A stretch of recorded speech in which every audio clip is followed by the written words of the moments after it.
যে কোনো রেসিপি আমরা যদি সহজ উপায়ে দেখে থাকি তাহলে ওই রেসিপিটা ট্রাই করতে কিন্তু বেশ ইচ্ছুক থাকি। আর যদি একটু সময় সাপেক্ষ বা কঠিনভাবে দেখানো হয় তাহলে কিন্তু এড়িয়ে যেতে পারলেই বাঁচি। তো আজকে আপনাদের সাথে শেয়ার করব খুবই সহজে এবং খুব কম সময়ে কিভাবে বিফ রোল তৈরি করা যায় এই রেসিপিটা। তো অবশ্যই রেসিপিটা দেখতে হলে আমার পুরো ভিডিওটা কন্টিনিউ করতে হবে। সবার কাছে অনুরোধ রইল। আসসালামু আলাইকুম, কেমন আছেন সবাই? আশা করি সবাই নিশ্চয়ই ভালো আছেন। আজকে তো বিফ রোল তৈরি করব, তবুও এখন যেহেতু শীতকাল তো শীতের কিছু সবজি তো দেওয়া যেতেই পারে। আর রোলটা বিশেষ করে বাচ্চাদের জন্য তৈরি করছি, তো তাদের একটু সবজিও খাওয়া হয়ে যাবে। তো আমি যেহেতু অল্প সময়ে যে কোনো রেসিপি তৈরি করার ট্রাই করি, তো এখানে হচ্ছে মাংসটা রান্না করা ছিল। তো মাংসটাকে আমি হাত দিয়েই ছিঁড়ে টুকরো করে নিলাম। আর এখন এই রোলের পুরটা রেডি করার জন্য এখানে চুলার উপরে কড়াইয়ের মধ্যে পরিমাণ মতো তেল দিয়েছি আর দিয়েছি কিছু পরিমাণ পেঁয়াজ, এক টুকরা আদা দিয়ে দিব, ছেঁচে নেওয়া কিছু রসুন আর একটুখানি পানি দিয়ে দিলাম। এতে করে মশলাটা কষানো হবে, গুঁড়া মশলা দিব সেগুলা। তো এখানে রেগুলার যে মশলাগুলো খাই সেগুলোই দিয়েছি। এখন মশলাটাকে খুব ভালোভাবে কষিয়ে নিব। মশলাটা কষানো হয়ে গেলে এর মধ্যে একটু আলুও দিয়ে দিলাম। ছোট ছোট কয়েকটা আলু ব্যবহার করেছি। আলুটা হচ্ছে সবজি প্লাস বিফটাকে খুব ভালোভাবে মিক্স করে নেবে। আর দিয়ে দিলাম গাজর, গাজরটা কালারফুল করবে। এছাড়া গাজরে রয়েছে প্রচুর পরিমাণে ভিটামিন। এখন সবগুলো সবজি ভালোভাবে নেড়ে চেড়ে ঢাকনা দিয়ে ঢেকে রাখলাম কিছুক্ষণ। ঢাকনাটা খুলে একটু নেড়ে চেড়ে আবারও দিয়ে দিলাম এখন মাংসের টুকরাগুলো। এখন আবারও সবজিটাকে খুব ভালোভাবে নেড়ে চেড়ে মশলার সাথে আর বিফের সাথে একটু ঢেকে রেখেছিলাম। এতে করে সব কিছু কিন্তু ভালোভাবে সিদ্ধ হয়ে গেছে। আর এই পর্যায়ে দিয়ে দিলাম বাঁধাকপি।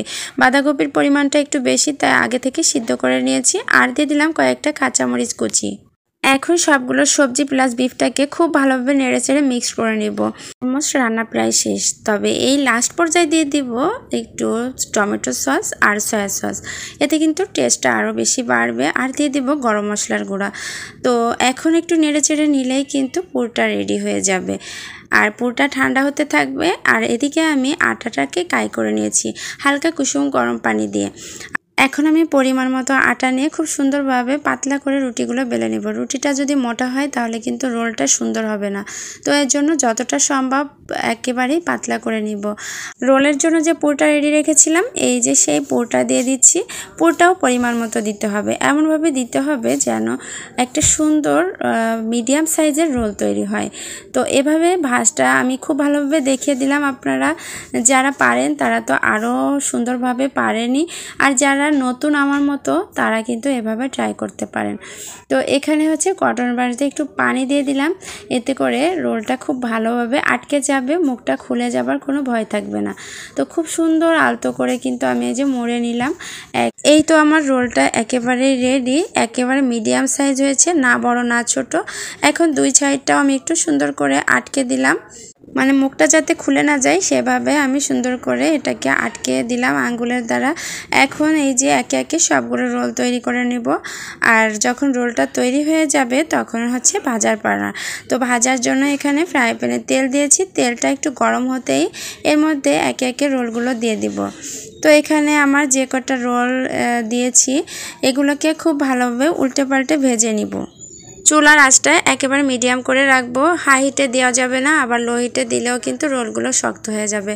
তো এভাবে মিডিয়ামে রেখেই খুব সুন্দর মতো চারিদিকে ঘুরিয়ে ঘুরিয়ে রোলগুলোকে ভেজে নিতে হবে। আর সুন্দর মতো একটা কালার চলে আসা পর্যন্ত এটাকে এভাবেই ভাজতে হবে। এক্সাক্ট পছন্দ মতো কালার আসলেই তেলটা ঝরিয়ে তুলে নিতে হবে। আর তেলটা ঝরিয়ে তুলে নিলেই হবে না, একটা টিস্যু পেপারের উপরে রাখলে কি হবে, আগলা যে তেলটা থাকবে এই তেলটা কিন্তু টিস্যু পেপারে শোষণ করে নেবে।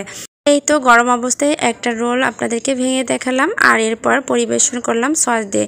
দারুণ হয়েছিল রোলগুলো। চাইলে কিন্তু আপনারাও ট্রাই করে শীতে বানাতে পারেন। তো আজকের ভিডিওটা এ পর্যন্তই।